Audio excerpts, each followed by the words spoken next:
des crucifixions, j'ai fait des descentes de croix, j'ai essayé de reprendre la vie de Christ en squelette. C'était uniquement pour dramatiser davantage les scènes. Est-ce que la mort, c'est quelque chose qui vous fait peur? Je ne pense pas. Je n'y pense pas, ou j'y pense très philosophiquement. Mais quand j'ai fait un tableau de squelette, jamais je n'ai pensé à la mort. Jamais, jamais, jamais, jamais. J'ai toujours pensé au contraire à faire quelque chose d'expressif, de vivant, d'intense.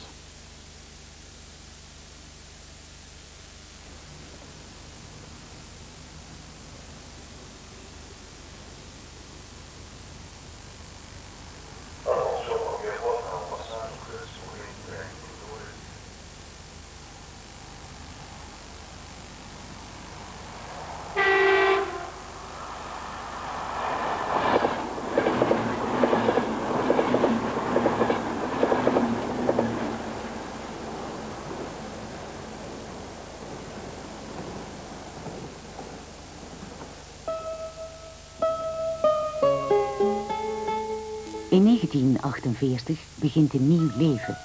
Hij gaat met zijn tweede vrouw, Annemarie de Martelaar, die Tam wordt genoemd, in Bosvoorde wonen, een voorstad van Brussel. Ze kopen samen een klein huis aan de Klokjesbloemlaan, nummer 34a. Delvaux slaagt erin het gemeentebestuur ervan te overtuigen de oude houten telegraafpalen die in deze rustige straat staan niet te vervangen. Ongetwijfeld om ze beter in zijn werk te kunnen weergeven. Dans ma jeunesse, je suis allé avec ma mère tous les jours de congé en promenade. Et dans ces jours de congé, j'allais souvent à Boisfort. Et je ne sais pas, je me suis pris d'une amitié particulière pour cet endroit forestier, près de la forêt, avec les étangs, etc. Il y avait là une telle paix, un côté tellement forestier et tellement agreste à ce moment-là, que je me suis pris d'affection pour Boisfort. Et alors, je me suis inspiré de Boisfort et des maisons, des petites maisons de Boisfort pour beaucoup de tableaux, parce que je trouvais qu'il y avait là une poésie extraordinaire, une poésie provinciale, comme ça, faubourienne. Moi, j'aime le faubourg. J'ai toujours aimé le faubourg.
J'étais imprégné par l'atmosphère des voies ferrées dans la forêt.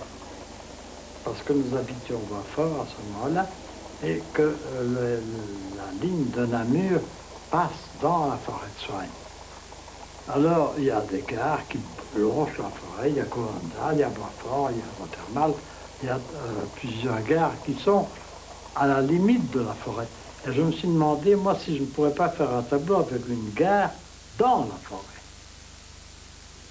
Et c'est ce que j'ai fait.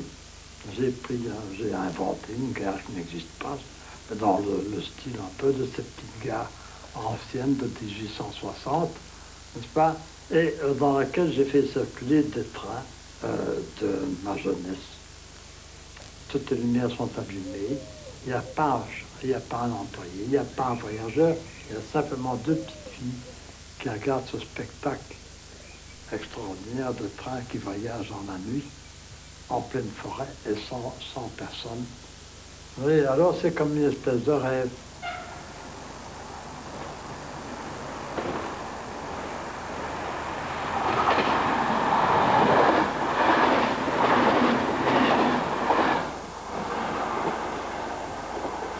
J'ai fait faire beaucoup de maquettes de trains anciens, etc.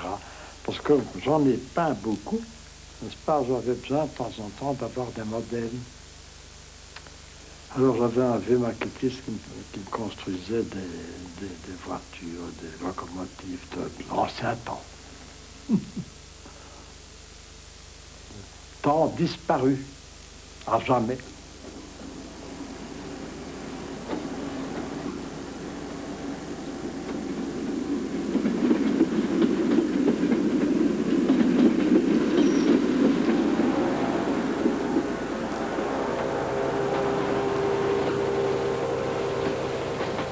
Je crois que les trains électriques font très bien beaucoup mieux leur travail que les vieilles locomotives à vapeur. Mais il n'empêche que les vieilles locomotives à vapeur, avec quelque chose d'humain, quand elles se mettent en marche, avec leur puissance, ben, c'est avec quelque chose d'humain. Je crois que la locomotive à vapeur se prête beaucoup mieux à la peinture. Je crois que c'est parce qu'il y a une certaine ancienneté et que cette ancienneté est entrée dans les mœurs.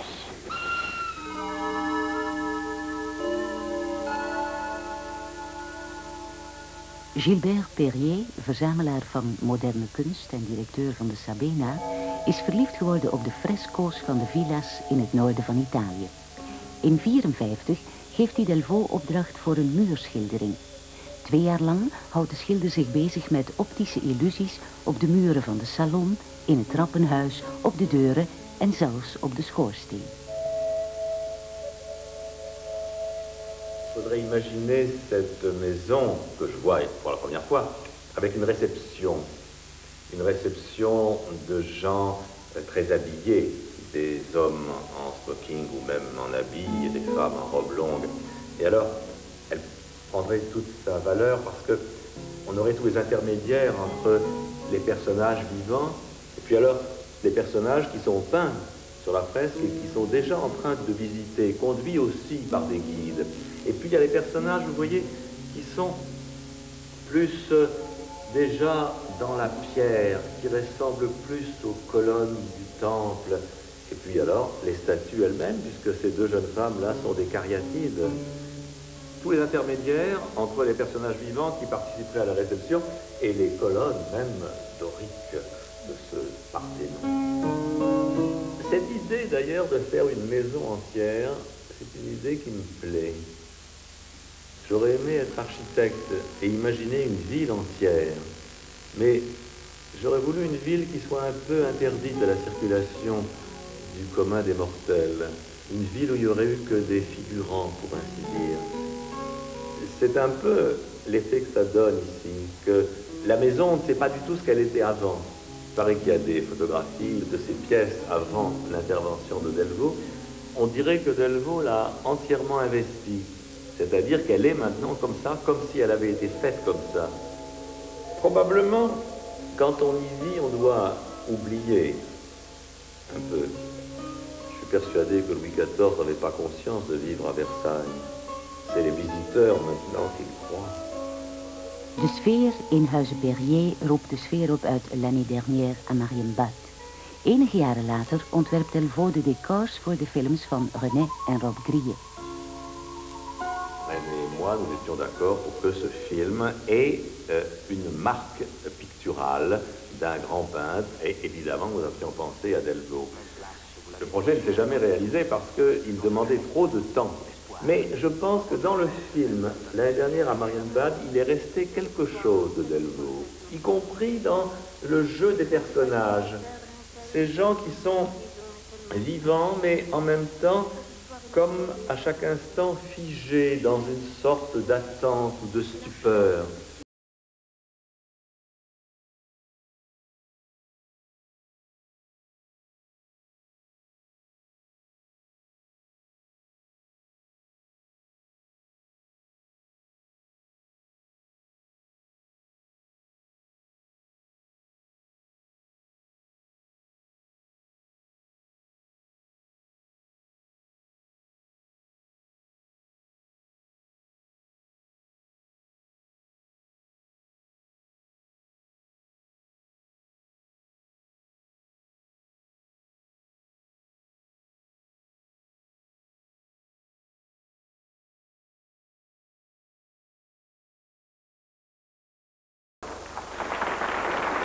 In de jaren 60 komt de roem.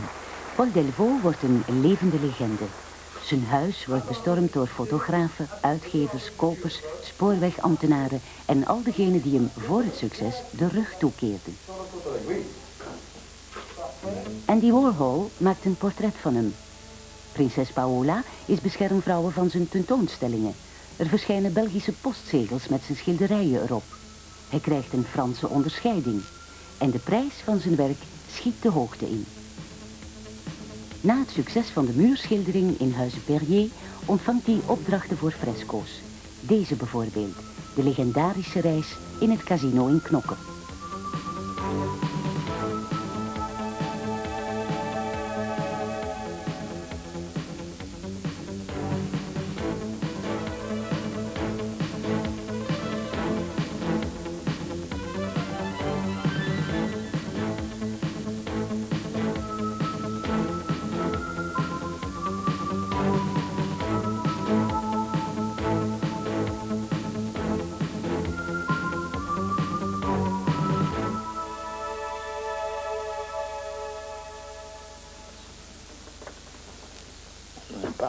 Je n'ai jamais eu de vraies difficultés intérieures. Par exemple, je suis un type avec très peu de besoins. Je me contentais de très peu pour vivre, du moins que je pouvais peindre. Je ne suis pas vaniteux, je suis content d'avoir eu un peu de succès, ça, je ne le nie pas. Je suis content, ça m'a fait plaisir. Mais ça ne conditionne pas toute ma vie, enfin. Vous comprenez? Le reste, toujours avec les auteurs réserve. On dit, est-ce qu'ils ont raison, est-ce qu'ils n'ont pas raison? Jamais. Ah, il y a un micro, attention, hein. Parce qu'il va rapporter ce que je dis maintenant. Je dois faire attention à ce que je dis.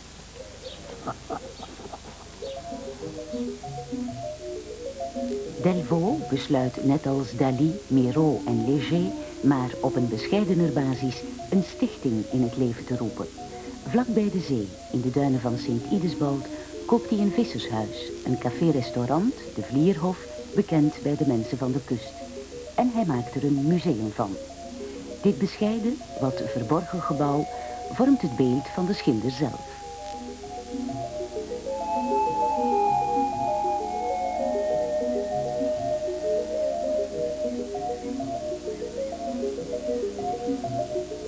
Je ne vois pas les choses en grandiose, je vois les choses plutôt cachées comme ça. Vous savez, moi je n'ai jamais pensé à mon être, comment je me comporte, au comportement de mon être. Je n'y ai jamais songé. Alors que je sois secret ou pas, je n'en sais rien. C'est possible pour vous. On est toujours secret. Tous les êtres humains sont secrets. Tous. Il y a toujours dans un petit coin de l'esprit, un petit endroit qui est leur domaine propre. Parce que si on les divulgue, on les déflore.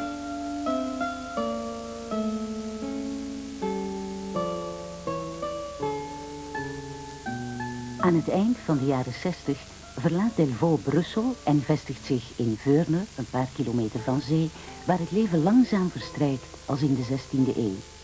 Zijn eerste huis in Veurne, dat vreemd genoeg doet denken aan de andere huizen waarin hij gewoond heeft, grenst aan het Stadspark, een park dat heel veel lijkt op het landschap in zijn schilderijen.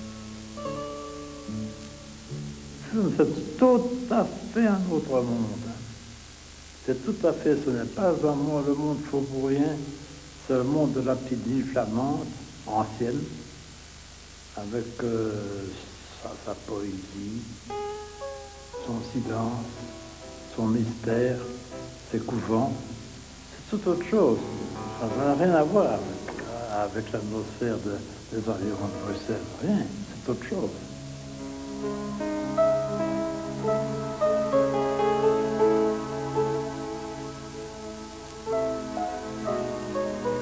J'ai beaucoup fait, d'ailleurs, musulman depuis 15 ans, passé tous les étés Et je veux dire que ce pâte de feu, je ne me lasse pas d'en faire le tour. Il est tellement poétique, tellement beau dans toutes les saisons.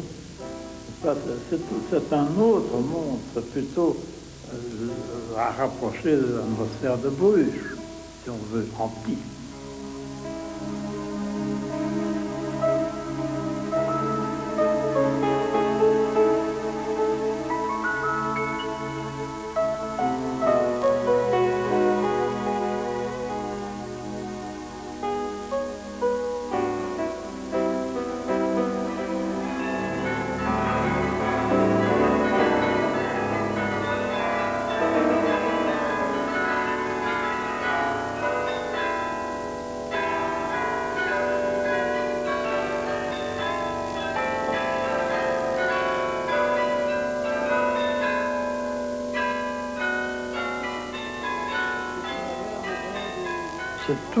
Faut toujours prendre son état avec philosophie. C'est embêtant, moi je vois moins bien qu'avant, mais tant pis, voilà. C'est un fait, il faudra le prendre gaiement. Et pas se plaindre, tout ça, dire je ne vois plus, etc. Il ne faut pas dire ça, c'est vrai, mais ça on ne le dit pas. Il y a une chose plus grave, c'est que je ne peux plus voir le tableau comme je le voyais avant. On a encore tant d'autres joies dans la vie. Si on veut prendre un bon verre de vin, par exemple, on n'a pas besoin de bien boire pour ça.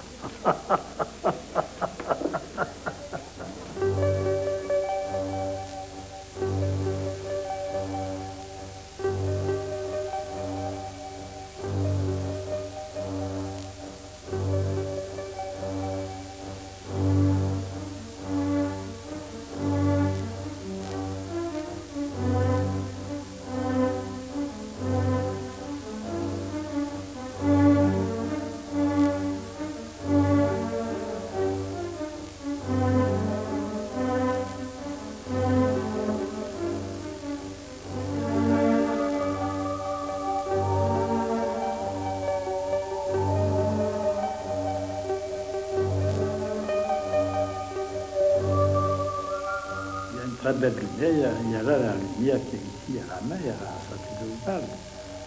Il y a une lumière assez forte, très pure, la lumière des environs de la mer.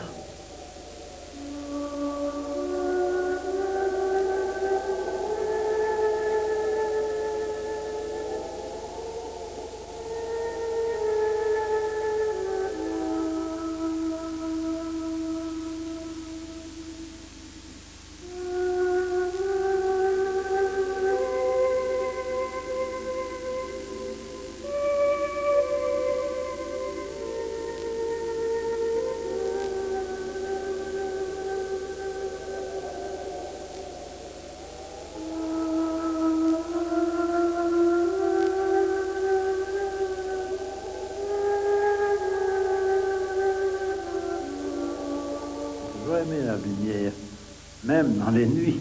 Parce que les nuits ne sont pas vraiment des nuits, ce sont des personnifications, des interprétations de la nuit. Ce n'est pas la nuit véritable. La nuit véritable, vous êtes dans une rue, une campagne, vous ne voyez rien. Vous voyez des ombres. Vous voyez de temps en temps une ligne lumineuse à l'horizon, c'est tout. Moi, ce pain de nuit, tous les éléments sont visibles. N'empêche que c'est tout de même la nuit.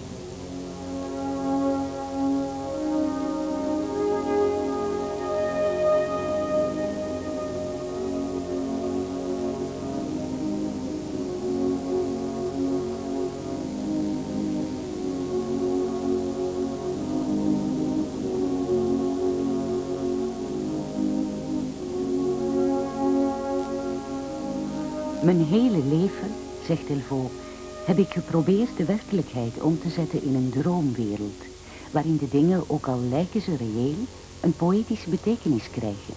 Het schilderij wordt zo een fictie waarin ieder ding zijn juiste plaats krijgt. Weet je wat zo vreemd is? Als je aan een schilderij begint, lijkt het allemaal zo ingewikkeld, maar de oplossing is altijd eenvoudig.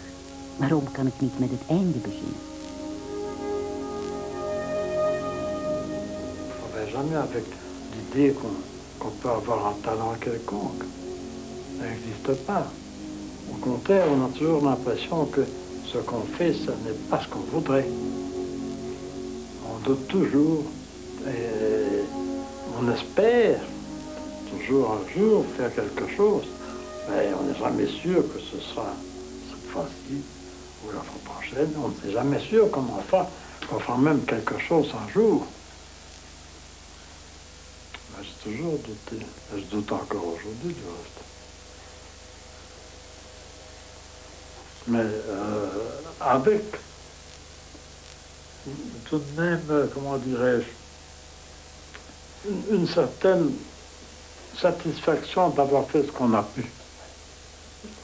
J'ai fait, comme disait Van Eyck, als ik kan, comme je peux. C'est une magnifique formule pour dire que l'homme a fait son possible. Et si ce n'est pas bien, tant pis.